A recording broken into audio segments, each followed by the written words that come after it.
Nabi mengatakan fa innaha khizyun wa yaumal qiyamati wa nadamah, ya. Sungguhnya jabatan itu adalah kehinaan dan penyesalan pada hari kiamat kelak bagi orang yang tidak bisa menunaikan.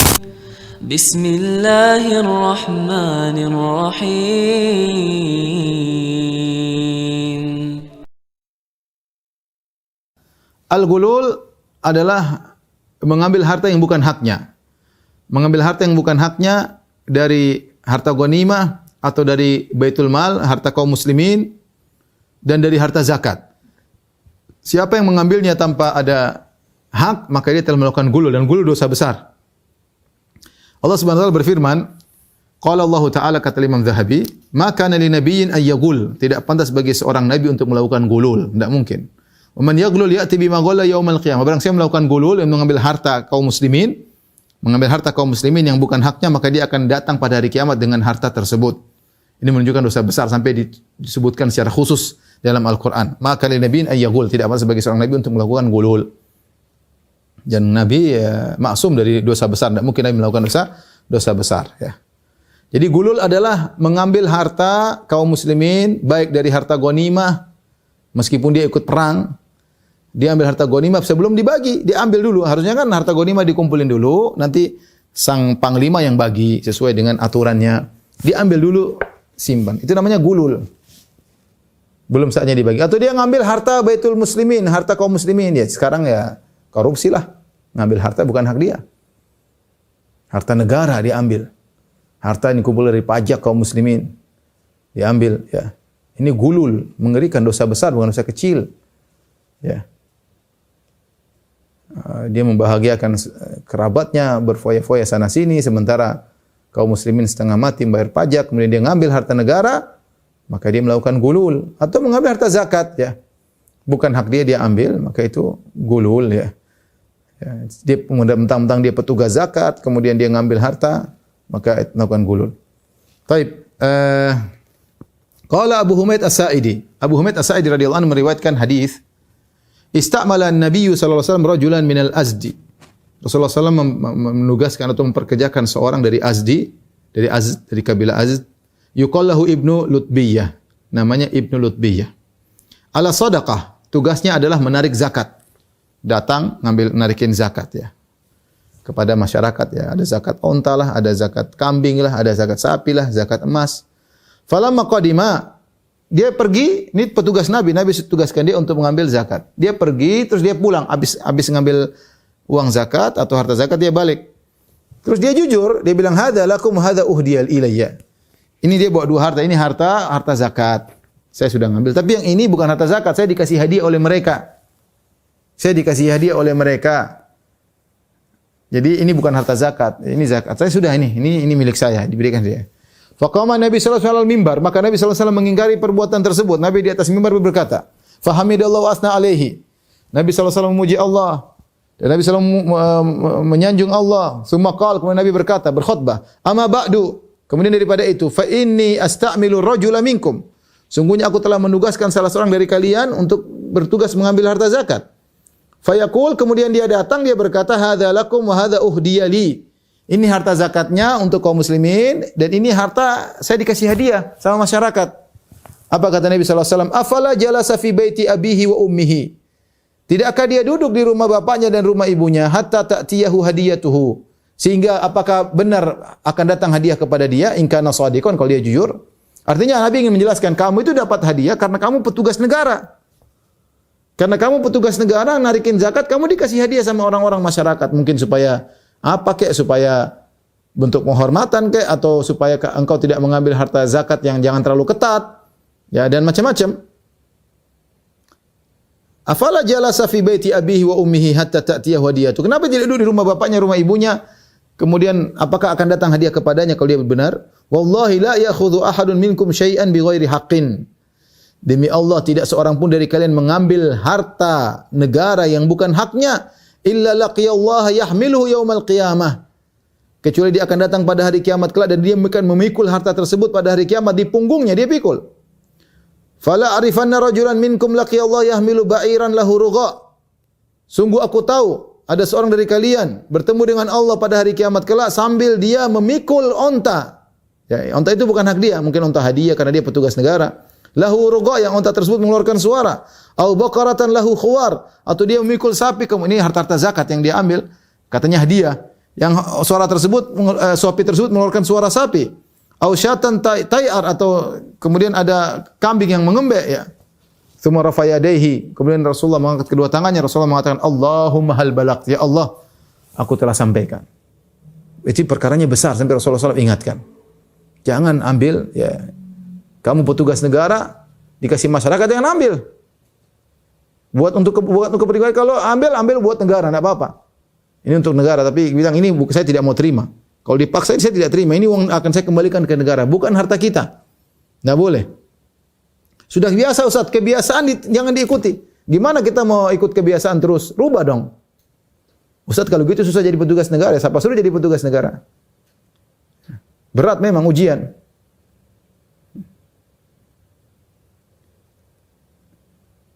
Oleh karena seorang hati-hati ketika menjadi pejabat, ya. Kalau dia berbuat baik, kemudian mengabdi kepada bangsa dan negara, betapa besar pahalanya. Berbakti kepada bangsa dan negara, memberi kemudahan bagi masyarakat, berjuang dengan sekuat tenaga, bagaimana bisa bekerja yang terbaik, karena dia akan diminta pertanggungjawaban dari Allah pada hari kiamat kelak. Ya.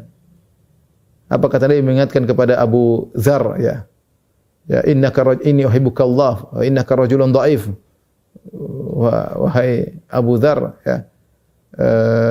Sungguhnya aku mencintai engkau, ya, dan kau adalah seorang yang lemah. Ya.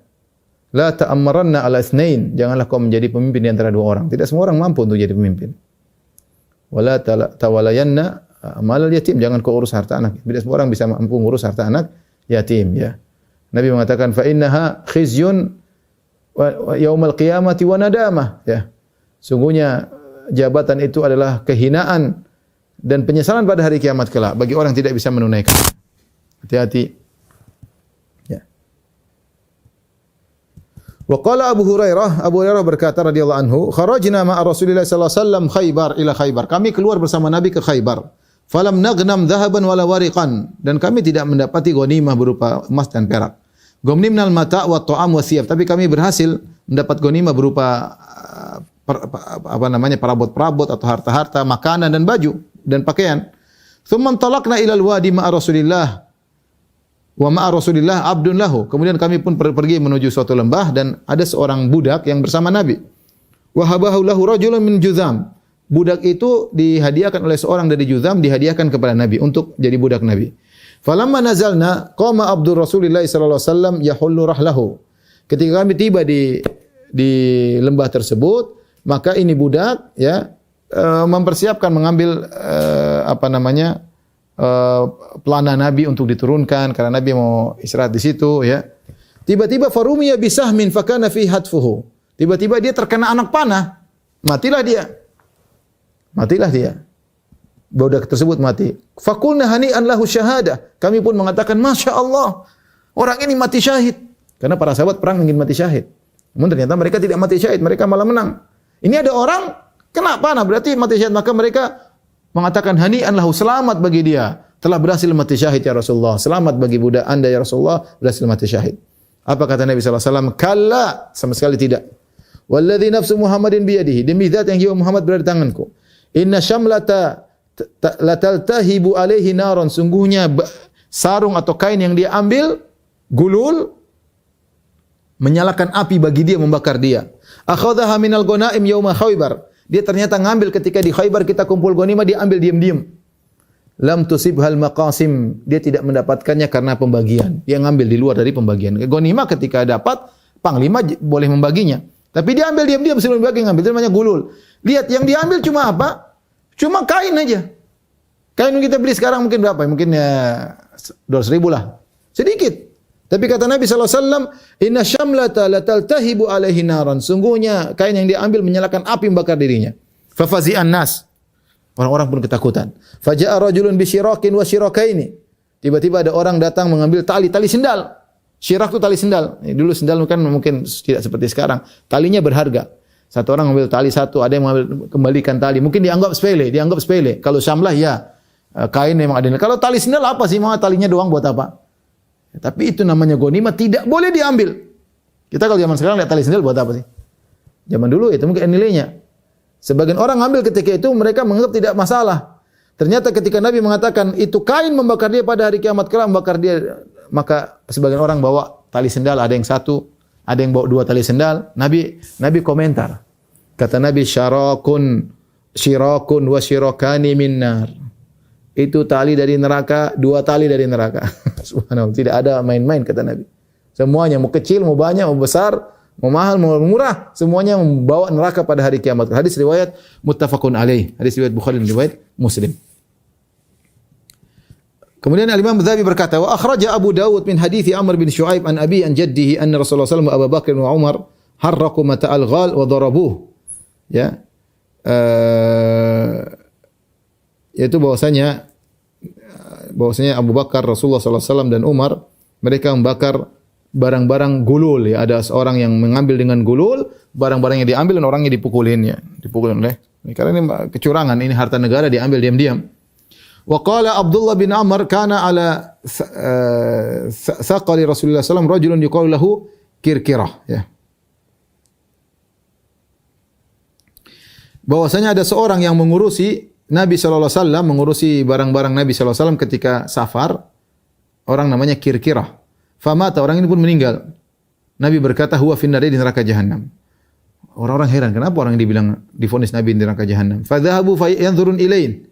Fadhahabu yanzuruna ilain. Maka orang periksa ini orang, kenapa kira-kira sudah membantu Nabi kok dikatakan di neraka? Fawajadu aba'atan qad ghallaha. Ternyata dia ngambil kain, dia telah ngambil diam-diam tanpa pembagian. Ya. Wa fil babi ahaditsu katsiratun. Bab tentang bahas ini banyak hadis-hadisnya. Ya'ti ba'dhuha fi babi dzulm, akan datang pembahasannya pada bab berikutnya, bab kezaliman. Wa dzulm ala thalathati aqsam, dan kezaliman ada 3 model. Yang pertama, ahaduha aklul mali bil batil, makan harta dengan kebatilan. Ya, tanpa hak dia makan harta. Yang kedua, zulmul ibad bil qatli wad darbi wal kasri wal jarah, menzalimi orang lain dengan membunuhnya atau memukulnya, dengan mematahkan tulangnya atau dengan melukainya. Wa thalithuha, yang ketiga, zulmul ibad bisyatmi wal la'ni was sabi wal qadhaf, menzalimi orang lain dengan memakinya, melaknatnya, mencacinya dan menuduhnya. Waqad khataba an-nabi sallallahu alaihi wasallam an-nas bi Mina. Nabi sallallahu alaihi wasallam pernah berkhutbah kepada para sahabat di Mina. Faqala, Nabi berkata, inna dima'akum wa amwalakum wa aradakum alaikum haram. Sungguhnya darah kalian, harta kalian, harga diri kalian haram, tidak boleh dilanggar. Ka hurmati yaumikum hadza, sebagaimana kehormatan hari ini. Fi syahrikum hadza, sebagaimana kehormatan bulan ini. Fi baladikum hadza, bagi kehormatan kota kita ini, kota ini. Jadi Nabi mengatakan itu ada kehormatannya, harta ada kehormatannya, darah ada kehormatannya, harga diri ada kehormatannya, tidak boleh dilanggar sebagaimana kehormatan hari ini, ya. Kemudian bulan Zulhijjah dan di kota Mekah. Nabi juga bersabda, la yaqbalullahu salatan bi ghairi tahur. Bi ghairi tahur, Allah tidak menerima salat tanpa bersuci. Wala shadaqatan min gulul. Allah tidak menerima sedekah dari gulul, dari orang yang mengambil harta yang haram. Percuma ada seorang koruptor kemudian dia sedekah, enggak diterima. Percuma. Koruptor sedekah, pencuri sedekah, enggak akan diterima. Ya. Gulul, harta negara dia buat apa? Mau sedekah anak yatim mau apa? Enggak terima. Mau sedekah berbakti sama orang tuanya enggak diterima. Ya. Mau umroh haji tidak diterima. Tidak diterima. Hartanya gulul.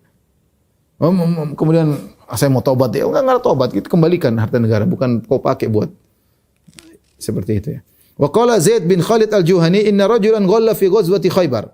Sepertinya kasusnya sama, kata Zaid bin Khalid al-Juhani, ada seorang gulul mengambil harta dalam perang Khaybar. Famtana an-nabiyyu min as-salati alaihi, dan Nabi tidak mau menyolatkannya karena dia meninggal. Kenapa? Wa qala inna sahibakum ghalla fi sabilillah. Sungguhnya teman kalian ini saya tidak mau salatin karena dia melakukan gulul. Fafatashna mata'au, kami periksa dia barang-barangnya. Fawajadna fihi kharazan ma yusawi dirhamain. Dia mengambil semacam kalung, ya, cuma nilainya cuma 2 dirham. Barang murah, tapi tidak ada yang murah. Tadi syirakun minnar, syirakani minnar, bahkan tadi sendiri kata Nabi di neraka.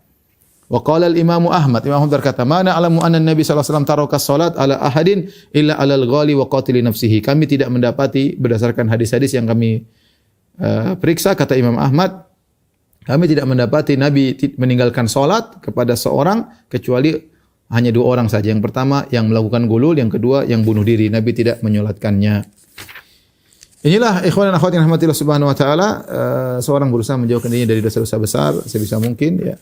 Hidup cuma sekali, ya. Kalau dia sudah pernah melakukannya, bertobat kepada Allah subhanahu wa ta'ala.